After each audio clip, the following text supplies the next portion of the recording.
ಈ ಕಥೆ ಉಮ್ಮೀದ್ಪುರ ಊರಿನದು. ಹೆಸರು ಹೇಗಿದೆಯೋ ಹಾಗೇನೆ ಇಲ್ಲಿನ ಜನರು. ಅವರಿಗೆ ಈ ನಂಬಿಕೆ ಇತ್ತು, ಒಂದಲ್ಲ ಒಂದಿನ ನಮ್ಮೂರು ಉನ್ನತ ಮಟ್ಟಕ್ಕೆ ಏರತ್ತೆಂದು. ಮಕ್ಕಳು ಒಳ್ಳೆಯದಾಗ್ತಾರೆ, ಮಹಿಳೆಯರು ತಮ್ಮ ಪ್ರತಿಭೆಯಿಂದ ಮುಂದೆ ಬರ್ತಾರೆಂದು, ಮತ್ತು ಸುರಕ್ಷಿತ ನೀರು ಮನೆಗೆ ಬರತ್ತೆಂದು. ಮತ್ತೆ ಬಂತು ಕೂಡ. ಅದೇನೋ ಹೇಳ್ತಾರಲ್ಲ, ನಂಬಿಕೆ ಮೇಲೆ ಜಗತ್ತು ನಿಂತಿದೆ ಎಂದು. ಹೇಗೆ ಬಂತು, ಯಾರು ತಂದರು? ಬನ್ನಿ ನೋಡೋಣ. ಡಾಕ್ಟರ್ ಸಾಹೇಬ್ರೆ, ರಿಟರ್ನಿಂಗ್ ಟಿಕೆಟ್ ಯಾವಾಗೀಗ ಮಾಡಿಸ್ಲಿ? 22ನೇ ತಾರೀಕಿಗೆ. 22ಕ್ಕ? 15-20 ದಿನಕ್ಕೆ ಹೋಗ್ತಿದ್ದೀರಾ? ಹಾ, ಅತ್ತೆ ಮಗಳ ಮದುವೆ ಇದೆಯಲ್ಲ, ಅದಕ್ಕೆ ಹೋಗ್ಬೇಕು. ಅರೆ, ನೀವು ಹೋದ್ರೆ ನಮ್ಮೂರು ವಿಶ್ರಾಂಪುರದ ಗತಿ ಏನು? ಜನರೆಲ್ಲ ಈಗ ಕಾಯಿಲೆ ಬೀಳ್ತಿದ್ದಾರೆ. ನನ್ನ ಪೂರ್ತಿ ದುಡ್ಡು ಔಷಧಿಗೆ ಖರ್ಚಾಗ್ತಾ ಇದೆ. ಸಾಲ ಕೇಳಿ ಕೇಳಿ ನನಗೆ ನಾಚಿಕೆ ಆಗ್ತಾ ಇದೆ.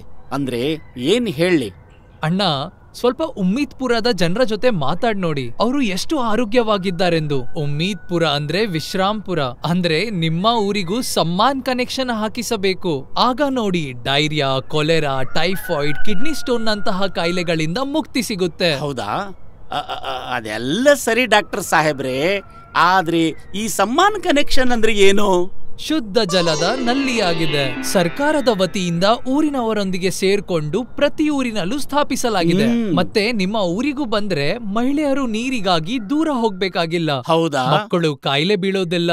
ನಮ್ಮೆಲ್ಲರಲ್ಲಿ ಎನರ್ಜಿ ಎಷ್ಟಿರುತ್ತೆ ಅಂದ್ರೆ ಕೆಲ್ಸ ಜಾಸ್ತಿ ಮಾಡಬಹುದು ಮತ್ತು ಹೆಚ್ಚು ದುಡಿಯಬಹುದು. ಡಾಕ್ಟರ್ ಸಾಹೇಬ್ರೆ, ಇದರ ಹೆಸರು ಸಮ್ಮಾನ್ ಕನೆಕ್ಷನ್ ಯಾಕೆ ಬಂತು? ಮಹಿಳೆಯರು ನೀರಿಗಾಗಿ ದೂರ ಹೋಗ್ಬೇಕಾಗಿಲ್ಲ ಅಂದ್ರೆ ಇದು ಊರಿಗೆ ಸಮ್ಮಾನ ಅಲ್ವಾ? ನಿಮ್ಮ ಮಕ್ಕಳು ಓದುತ್ತಾರೆ, ಬರೆಯುತ್ತಾರೆ, ಮಹಿಳೆಯರಿಗೆ ಸಮಯ ಸಿಗುತ್ತೆ ಪ್ರತಿಭೆ ಅರಳಿಸೋಕೆ, ಸಾಲ ಕೇಳೋದು ನಿಂತು ಹೋಗುತ್ತೆ. ಎಲ್ಲಕ್ಕಿಂತ ದೊಡ್ಡ ವಿಷಯ ಅಂದ್ರೆ ಪೂರ್ತಿ ಊರಿಗೆ ಶುದ್ಧ ನೀರು ಸಿಗುತ್ತೆ ಅಂದ್ರೆ ಇದು ಸಮ್ಮಾನ ಅಲ್ವಾ? ಖಂಡಿತ ಹೌದು. ಆದ್ರೆ ಡಾಕ್ಟರ್ ಸಾಹೇಬ್ರೆ, ಊರಿನ ಮಕ್ಕಳು ಜಾಸ್ತಿ ಕಾಯಿಲೆ ಬೀಳ್ತಿದ್ದಾರೆ, ಅದಕ್ಕೇನ್ ಮಾಡೋದು?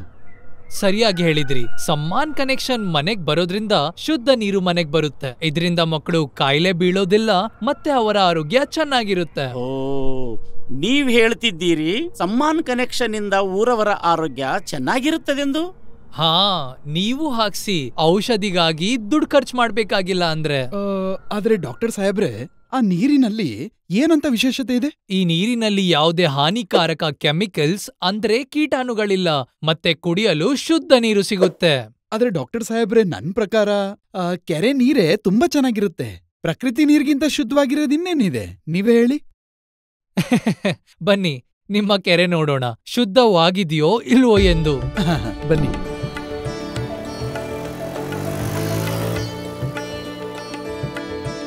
ಇಲ್ಲಿ ನೋಡಿ ಡಾಕ್ಟರ್ ಸಾಹೇಬ್ರೆ, ನೀರು ತುಂಬಾನೇ ಸ್ವಚ್ಛವಾಗಿದೆ.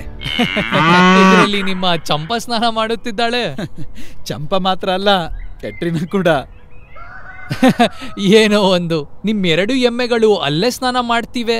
ಸಾಬೂನಿನಿಂದ ಬಟ್ಟೆ ಅಲ್ಲೇ ತೊಳೆಯುತ್ತಿದ್ದಾರೆ. ಧೂಳು, ಮಣ್ಣು, ಇನ್ನೇನೇನೋ ಅದಕ್ಕೆ ಹೋಗುತ್ತೆ. ಈ ಮಾತು ಖಂಡಿತ ಸರಿ. ಮಕ್ಕಳು ಸ್ನಾನ ಮಾಡ್ತಾ ಮಾಡ್ತಾ ಅದನ್ನು ಮಾಡಿಬಿಡ್ತಾರೆ. ಮತ್ತಿದ್ ಶುದ್ಧ ನೀರು ಹೇಗಾಯ್ತು? ಹಾಗಾದ್ರೆ ಬೋರ್ವೆಲ್ನ ನೀರು ಶುದ್ಧವಾಗಿ ಇರುತ್ತೆ, ಅದು ಭೂಮಿಯ ಒಳಗಿಂದ ಬರುತ್ತಲ್ವಾ? ನೋಡು, ನಿನ್ ಮಾತು ಸರಿ ಪಿಂಟು, ಆದ್ರೆ ನೀವು ನೀರನ್ನು ಟೆಸ್ಟ್ ಮಾಡಿಸಿ ನಿರ್ಧಾರ ಮಾಡ್ಬೇಕು.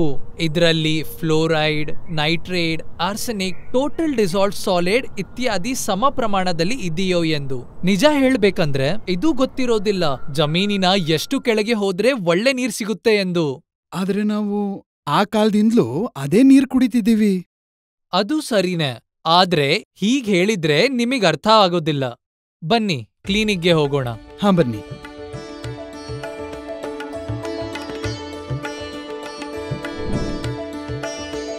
ನೋಡಿದ್ರಾ, ಈ ಟೆಸ್ಟ್ ಹೇಳ್ತಿದೆ ನೀರಿನಲ್ಲಿ TDS ನ ಪ್ರಮಾಣ ಬಹಳ ಜಾಸ್ತಿ ಇದೆ ಎಂದು. ಈ ಕಾರಣದಿಂದ ಕಿಡ್ನಿ ಸ್ಟೋನ್ ನಂತಹ ಕಾಯಿಲೆಗಳು ಬರಬಹುದು. ಇದೇ ರೀತಿ ಐರನ್, ಆರ್ಸೆನಿಕ್, ಅನ್ಯ ಕೆಮಿಕಲ್ ಪ್ರಮಾಣನೂ ಚೆಕ್ ಮಾಡ್ಬೇಕು. ಓ ಡಾಕ್ಟರ್ ಸಾಹೇಬ್ರೆ, ಇದಂತೂ ನಾವು ಯಾವತ್ತೂ ನೋಡಕ್ಕಾಗಲ್ಲ. ಹಾ, ನೋಡಕ್ಕಾಗೋದಿಲ್ಲ. ಯಾಕಂದ್ರೆ ನಾವು ನೀರನ್ನು ಕೇವಲ ಸ್ವಾದ, ಸಿಹಿ ಮತ್ತು ಮೇಲಿಂದ ನೋಡಿ ಅನ್ಕೋತೀವಿ. ಈ ನೀರು ಸ್ವಚ್ಛವಾಗಿದೆಯೋ ಇಲ್ವೋ ಎಂದು. ಯಾಕಂದ್ರೆ ಇದೇ ದೊಡ್ಡ ತಪ್ಪು. ನೀರು ಶುದ್ಧವಾಗಿದೆಯೋ ಇಲ್ವೋ ಎಂದು ತಿಳಿಯಲು ನಾವು ಟೆಸ್ಟಿಂಗ್ ಮಾಡಿಸ್ಬೇಕು. ಹಾಗಾದ್ರೆ ಮಷೀನೇ ತಗೊಂಡೋಗೋಣ, ಯಾಕೆ ಡಾಕ್ಟರ್ ಸಾಹೇಬ್ರೆ? ಇದ್ಕಿಂತ ಸರಳ ಉಪಾಯ ಸಮ್ಮಾನ್ ಕನೆಕ್ಷನ್. ಇದರಿಂದ ಜಲಸಮಿತಿ ಮೂಲಕ ಪ್ರತಿ ಮನೆಗೂ ಶುದ್ಧ ನೀರು ಸಿಗುತ್ತೆ. ಇದನ್ನು ಗಮನಿಸುತ್ತಾರೆ. ಹಾಗಾದ್ರೆ ಡಾಕ್ಟರ್ ಸಾಹೇಬ್ರೆ ನಾನು ಹಿಂದೆ ಹಾಕಿಸ್ತೀನಿ. ಅರೆ ಪಿಂಟು, ನಾನು ಹಾಕಿಸ್ತೀನಿ. ಹಾ ಅಜ್ಜ ನಡೀರಿ. ಬನ್ನಿ, ಇಬ್ಬರನ್ನು ಉಮ್ಮೀದ್ಪುರದ ಜಲಸಮಿತಿ ಬಳಿ ಬಿಡ್ತೀನಿ. ಜಲಸಮಿತಿ? ಸ್ವಲ್ಪ ಇವರಿಗೆ ಅರ್ಥ ಮಾಡಿಸಿ ಜಲಸಮಿತಿ ಅಂದ್ರೆ ಏನು ಎಂದು. ಕೂತ್ಕೊಳ್ಳಿ ನೀವಿಬ್ರು. ಸರಿ. ಜಲಜೀವನ ಮಿಷನ್ನ ಅಂತರ್ಗತದಿಂದ ಜಲಸಮಿತಿಯ ಮೂಲಕ ಜಲ ಯೋಜನೆಯ ಆಯೋಜನೆಯನ್ನು ಮಾಡಲಾಗಿದೆ. ಈ ಎಲ್ಲ ಕೆಲಸ ಮಾಡುವಂತ ಜನ ಸರ್ಕಾರದವ್ರು ಇರ್ತಾರಾ?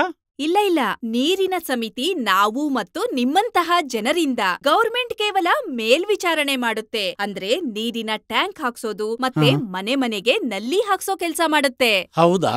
ನಾವು ಮತ್ತು ನೀವೆಲ್ಲ ಸೇರಿ ಮಾಡ್ಬೇಕಾಗಿರೋದು ಪ್ರತಿದಿನ ಶುದ್ಧ ನೀರನ್ನು ಸಮಯಕ್ಕೆ ಸರಿಯಾಗಿ ತಲುಪಿಸೋದನ್ನ.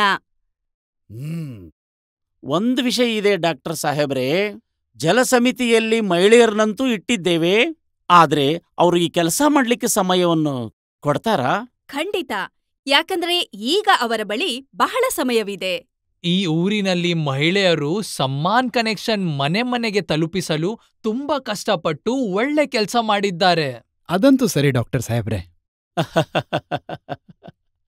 ಈಗ ತಿಳಿತಾ ನಿಮಗೆ? 15-20 ದಿನ ರಜೆ ತೆಗೆದುಕೊಂಡು ನಮ್ ಡಾಕ್ಟರ್ ಸಾಹೇಬರು ಯಾಕೆ ಹೋಗ್ತಾ ಇದ್ದಾರೆಂದು ಗೊತ್ತಾ ನಿಮಗೆ? ಖಂಡಿತ ಸರಿಯಾಗಿ ಹೇಳಿದ್ರಿ. ಸರಿ, ನಾನ್ ಹೊರಡ್ತೀನಿ. ಹೋಗೋಕೆ ತಯಾರಿ ಮಾಡ್ಬೇಕಲ್ವಾ? ಓಕೆ ಡಾಕ್ಟರ್ ಸಾಹೇಬ್ರೆ, ತುಂಬಾ ಧನ್ಯವಾದಗಳು. ಈಗ್ಲಾದ್ರೂ ಅರ್ಥ ಆಯ್ತಲ್ವಾ ನಿಮ್ಗೆ ಸಮ್ಮಾನ್ ಕನೆಕ್ಷನ್ನ ಲಾಭಗಳು? ನೆನ್ಪಿರುತ್ತೋ ಇಲ್ವೋ? ಖಂಡಿತ ಡಾಕ್ಟರ್ ಸಾಹೇಬ್ರೆ. ಬನ್ನಿ, ಹಾಗಾದರೆ ನಮ್ಮ ಪುರಾತನ ಊರಿನ ಹೊಸ ಕಥೆ ಆರಂಭಿಸೋಣ. ಸಮ್ಮಾನ್ ಕನೆಕ್ಷನ್ ಮನೆಗೆ ಹಾಕಿಸಿ ಸಮ್ಮಾನದಿಂದ ಜೀವಿಸೋಣ. ಹೆಚ್ಚಿನ ಮಾಹಿತಿಗಾಗಿ ನಮ್ಮ ಜಲಸಮಿತಿ ಅಕ್ಕನನ್ನು ಭೇಟಿ ಮಾಡಿ.